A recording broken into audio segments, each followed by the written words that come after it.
after some artwork on boxes of its Corn Pop cereal, raising questions and concerns. At issue is this colorful drawing showing a number of yellow Corn Pops at a shopping mall, but it's one little Corn Pop in the center that's raising eyebrows. As we zoom in, he is the only non-yellow Corn Pop and appears to be cleaning the floor, so here's the impression. The janitor is the darker color. That prompted one man to take to Twitter and question the company. Kellogg responded within a few hours, saying the drawing being replaced. The company apologizing, saying it didn't mean to offend anyone. For more, we've got Clive Veroni, though, joining us. He is a marketing strategist who has, in fact, worked with Kellogg's in the past. Clive, what do you think about this? Well, I'm frankly shocked and surprised because having been through this process many times with many advertisers, I know that a lot of hands touch the process here. And so I'm shocked that no one noticed this, that it went through multiple layers, both at the agency and at the client side, including, by the way, it would have had to have legal sign-off because the legal department would have given its signature to the final artwork as well.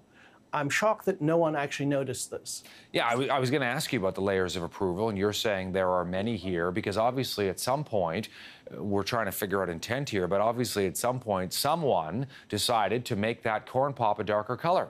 Yeah, it was a deliberate decision, and no one else caught it. And I'm inclined to believe, and I don't know who was involved in the process in all these layers of approval and who was not, but I have to believe that if a person of color was involved in this process, that it might not have made it to this final production stage, that they would have called it out and seen that this character, which is, by the way, not just buried somewhere. This is not a kind of Where's Waldo situation.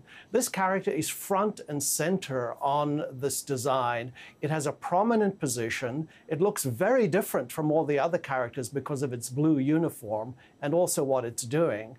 So it's hard to miss this character. So how so many people could have overlooked it is surprising to me. I want to ask you as well about Kellogg's response to the individual who tweeted at them. I mean, he accused them of racism, saying, you know, there are kids who are looking at this box, including his own son, and no doubt lots of other kids looking at these Corn Pops boxes. They're going to recall all the boxes, and they apologized.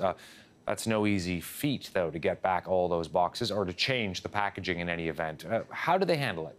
I think they handled it really well. They responded within hours. They apologized sincerely, and they said that they would change the packaging. I think this is the right thing. But, you know, I think many of your viewers might be looking at this and saying, it's so inconsequential, it's so minor. Why is this even an issue? But I think it's these very small, almost unconscious acts of racial stereotyping that might be the most insidious.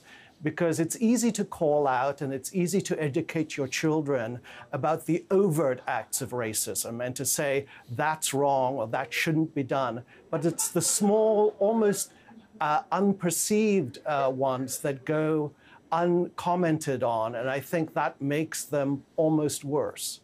Clive Veroni joining us from downtown Toronto. We appreciate your time as always, Clive, on this story. Thank you. Thanks.